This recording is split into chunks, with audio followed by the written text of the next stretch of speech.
দীর্ঘ প্রায় ১৯ বছরের নির্বাসন, অপমান এবং রাজনৈতিক তোষণের এক কালো অধ্যায়ের অবসান ঘটল। অবশেষে নিজের ভালোবাসার শহর কলকাতায় পা রাখছেন বিশিষ্ট লেখিকা তসলিমা নাসরিন। তবে এটি কেবল একজন সাহিত্যিকের প্রত্যাবর্তন নয়, এটি পশ্চিমবঙ্গের রাজনীতি ও সামাজিক চেতনার এক ঐতিহাসিক মোড়।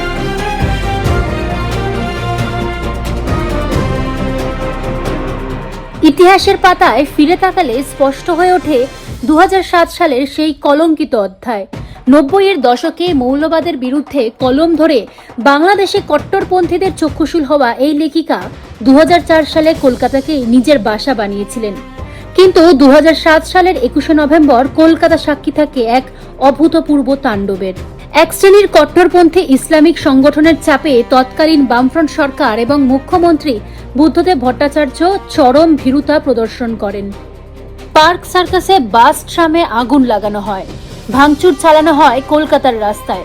আর সেই হিংসাত্মক অপশক্তির সামনে হাঁটু গেড়ে তৎকালীন মুখ্যমন্ত্রী বুদ্ধদেব ভট্টাচার্য কেবল তসলিমা নাসরিনকে নিরাপত্তা দিতে ব্যর্থ হননি, বরং রাজনীতি ও ভোট ব্যাংক রক্ষার তাগিদে রাতের অন্ধকারে তাকে জোরপূর্বক পশ্চিমবঙ্গ থেকে বিতাড়িত করেন।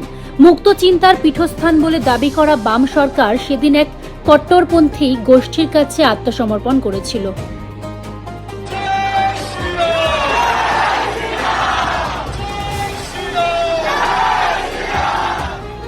কিন্তু সময় বদলেছে। রাজ্যে ভারতীয় জনতা পার্টি ক্ষমতায় আসার এবং শুভেন্দু অধিকারী মুখ্যমন্ত্রী হিসেবে দায়িত্ব নেওয়ার পর মাত্র ৩ মাসের মধ্যে বদলে গিয়েছে রাজ্য প্রশাসনের মনোভাব।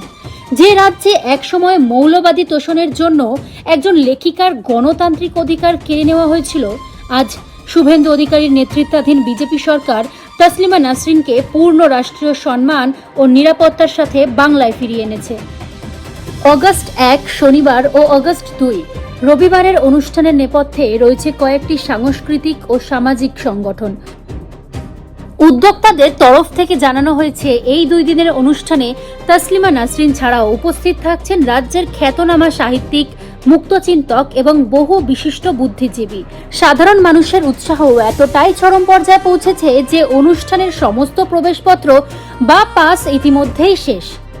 আসন সংখ্যা সীমিত হওয়ায় শত শত মানুষকে হতাশ হয়ে ফিরতে হচ্ছে, যা প্রমাণ করে সাধারণ বাঙালি সর্বদা বাক স্বাধীনতার পক্ষেই দাঁড়িয়েছে।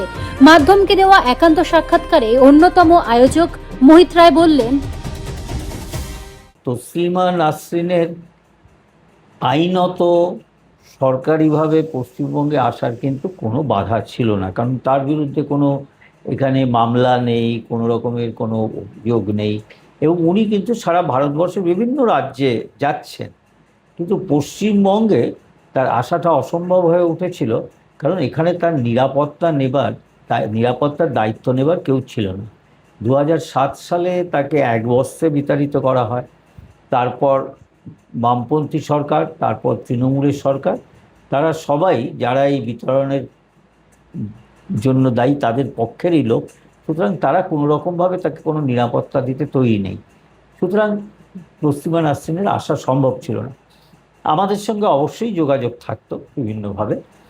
এখন যেহেতু গত ২ মাস ৪ঠা মের পর বাংলায় একটা পরিবর্তন হয়েছে, আমরা মনে করছি যে পশ্চিমবঙ্গ একটা মুক্ত চিন্তার জায়গা হয়েছে, তখন অবশ্যই আমরা মনে করলাম যে এখন তসলিমা নাসরিনকে এখানে আমন্ত্রণ জানানো যেতে পারে এবং তসলিমাও সেটা খুবই আনন্দের সঙ্গেই সেটি গ্রহণ করেছেন। তিনিও খুবই খুশি কলকাতায় যে আবার ফিরতে পারছেন।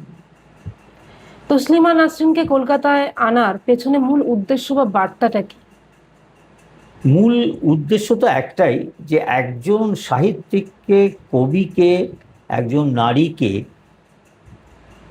ইসলামী মৌলবাদীদের কাছে মাথা নত করে পশ্চিমবঙ্গ থেকে ২০ বছর ধরে বিতাড়িত করে রাখা হয়েছে, এর থেকে লজ্জার আর কিছু নেই। আমরা সেই গ্লানিমুক্ত করবার কিছুটা চেষ্টা করছি মাত্র। এই একবার উনি এলেন বা এসে থাকতে শুরু করলেন, তাতেই যে গ্লানিমুক্ত হবে তাই নয়।